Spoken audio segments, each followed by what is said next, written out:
नमस्कार बच्चों, आज हम अध्याय 7 जंतु और पादपों में परिवहन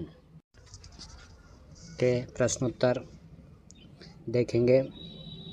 इसमें पाठ की पूर्व तैयारी पे आधारित हमको एक डायग्राम दे रखा है। इस डायग्राम में हमें उसके विभिन्न भागों के नाम लिखना है।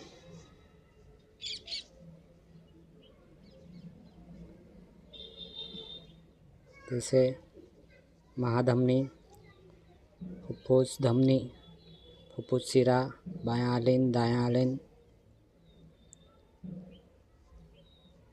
और इस साइड ये है महाशिरा, दायां आलिन, कक्षों के बीच की विभाजन दीवार, और ये दायां मिलाई।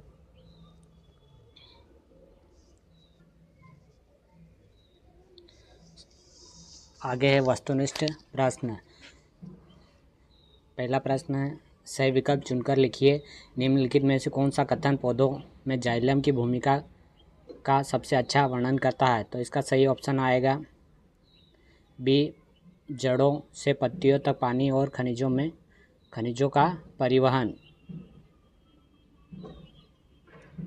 अगला है, रक्त में ऑक्सीजन का परिवहन मुख्य रूप से कैसे होता है? तो इसका सही ऑप्शन ए वाला है, लाल रक्त कोशिकाओं के साथ संयुक्त होने से।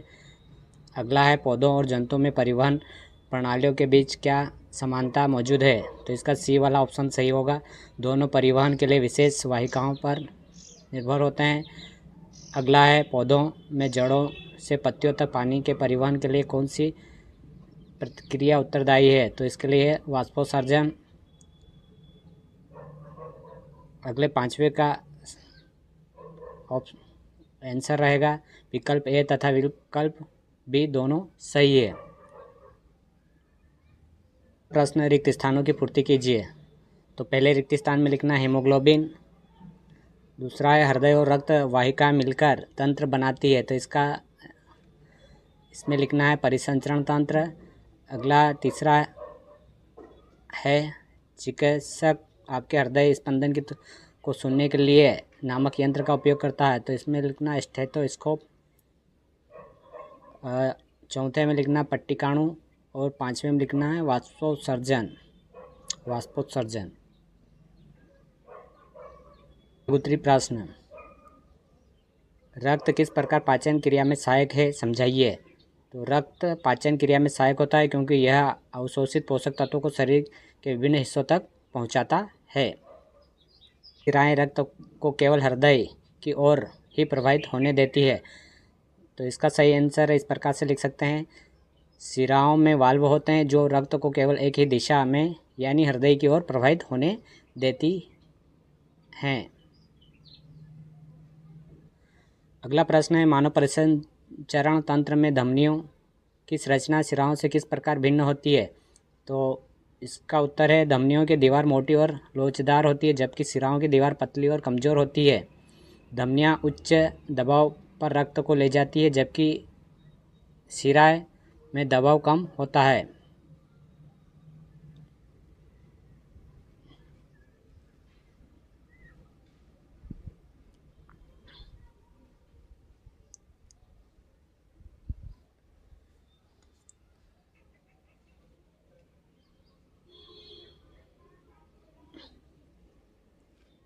सभी जीवों का हृदय 4 कक्षीय नहीं होता है, जैसे मछली 2 कक्षीय, उभयचर जैसे मेंढक 3 कक्षीय, सरीसृप जैसे सांप 3 कक्षीय, और पक्षी 4 कक्षीय हृदय वाले होते हैं। के दिनों में प्रायः पसीने के कारण कपड़ों में सफ़ेद धब्बे दिखाई देते हैं, क्यों?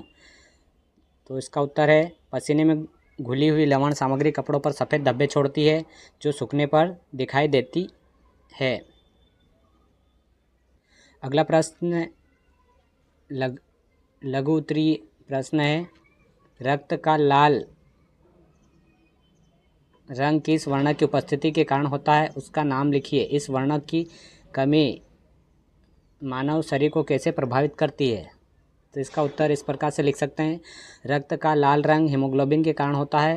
हीमोग्लोबिन की कमी से एनीमिया हो जाता है, जिससे शरीर में ऑक्सीजन की कमी होती है, थकान और कमजोरी महसूस होती है। स्पंज और हाइड्राला में परिसंचरण तंत्र होता है, तो वह भी भोजन और ऑक्सीजन का परिवहन कैसे करते हैं? में परिसंचरण तंत्र नहीं होता है, तो वह भोजन ऑक्सीजन का परिवहन कैसे करते हैं? इसका उत्तर है स्पंज और हाइड्रिला में परिसंचरण तंत्र नहीं होता है, लेकिन वह अपने शरीर की कोशिकाओं द्वारा सीधे पानी से ऑक्सीजन और भोजन का अवशोषण कर लेते हैं।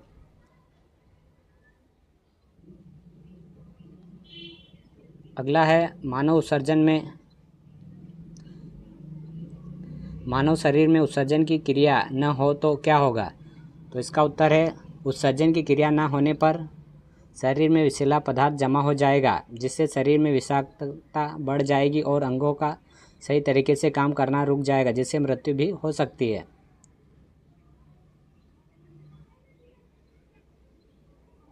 अगला प्रश्न है जंतुओं में परिसंचरण तंत्र में पाए जाने वाली धमनियां पौधों में पाए जाने वाले फ्लोएम से किस प्रकार समान है? तो जंतुओं में धमनियां रक्त पहुंचाती है, जबकि पौधों में फ्लोएम पोषक तत्वों का परिवहन करता है। दोनों परिवहन तंत्र है जो आवश्यक तत्वों को पूरे शरीर या पौधे में पहुंचते हैं। दोनों में परिवहन तंत्र के रूप में समानता दिखती है।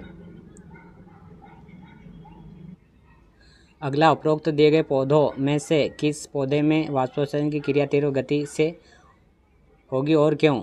तो चित्र ए में पत्तियां नहीं है, चित्र बी में पत्तियां हैं, इसलिए चित्र बी में वाष्पोत्सर्जन की क्रिया तेज होगी।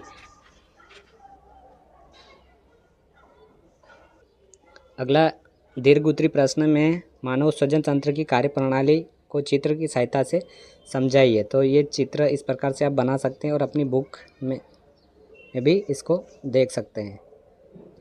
इसका वर्णन इस प्रकार से लिख सकते हैं। मानव उत्सर्जन तंत्र का मुख्य अंग किडनी है, जो रक्त से विषैले पदार्थों को छानकर मूत्र के रूप में शरीर से बाहर निकालता है।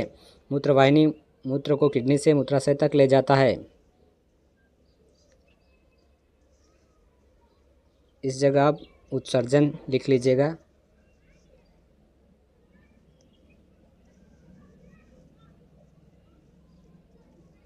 में ऐसा कौन सा अंग है जो जीवन प्रयत्न बिना रुके रक्त को पंप करने का कार्य करता है? उसकी क्रियाविधि समझाएं। मानव शरीर में हृदय एक ऐसा अंग है जो जीवन प्रयत्न बिना रुके रक्त को पंप करता रहता है। हृदय का मुख्य कार्य शरीर के विभिन्न भागों में ऑक्सीजन और पोषक तत्व युक्त रक्त का वितरण करना होता है। फ्लोएम अवरुद्ध या क्षतिग्रस्त हो तो पौधे की बाह्य विकास पर प्रभावित परिणाम पर चर्चा करें और लिखें। तो फ्लोएम के अवरुद्ध अथवा क्षतिग्रस्त होने से पौधों के हिस्सों में पोषक तत्वों का परिवहन रुक जाएगा, जिससे पौधे की वृद्धि और विकास रुक जाएगा।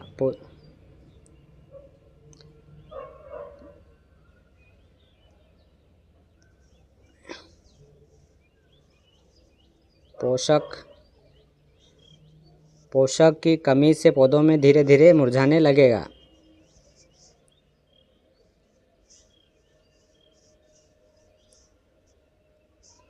अगला है जाइलम क्या है? यह पौधों की वृद्धि तथा विकास में किस प्रकार सहायक है? चर्चा करें। तो जाइलम पौधों के विभिन्न भागों में जल एवं खनिज पदार्थों का परिवहन करता है। यह क्रिया पौधे की वृद्धि विकास के लिए आवश्यक है, क्योंकि जल प्रकाश संश्लेषण क्रिया के लिए आवश्यक होता है। परिसंचरण तंत्र की व्यवस्था का सचित्र वर्णन कीजिए। तो इसका वर्णन इस प्रकार से रख सकते हैं। रक्त वाहिनियाँ जो कार्बन डाइऑक्साइड समृद्ध रक्त को शरीर के सभी भागों से वापस हृदय में ले जाती है, शिराएँ कहलाती है। शिराओं की भित्तियाँ अपेक्षाकृत पतली होती है। शिराओं में ऐसे वाल्व होते हैं जो रक्त को केवल हृदय की ओर प्रवाहित होने देती है, तथा धमनियाँ शुद्ध रक्त को हृदय से शरीर के विभिन्न भागों में पहुंचाती है। प्रोजेक्ट 1 स्टेथोस्कोप मॉडल का निर्माण कीजिए तथा कक्षा में प्रदर्शित कीजिए। इसका चित्र आप इस प्रकार से बनाकर रख सकते हैं। अगला है प्रोजेक्ट 2। आपने देखा कि किसी व्यक्ति को सीने में अचानक तेज दर्द, जलन, घबराहट की तकलीफ होने लगती है, आप साथियों से चर्चा कर निष्कर्ष निकाल कर लिखें कि उसे क्या करना चाहिए। किसी अंग के विशेषज्ञ डॉक्टर के पास तत्काल जाना चाहिए। ऐसे व्यक्ति को तुरंत हृदय रोग विशेषज्ञ के पास ले जाना चाहिए। फिर कौन सी जांच कराना उचित होगा, तो जांच ईसीजी और ब्लड टेस्ट की कराना चाहिए। क्या क्या सावधानियां रखना चाहिए, तो सावधानियां मरीज को आराम करना चाहिए, शारीरिक मेहनत से बचना चाहिए, ताज़ी हवा में रहे।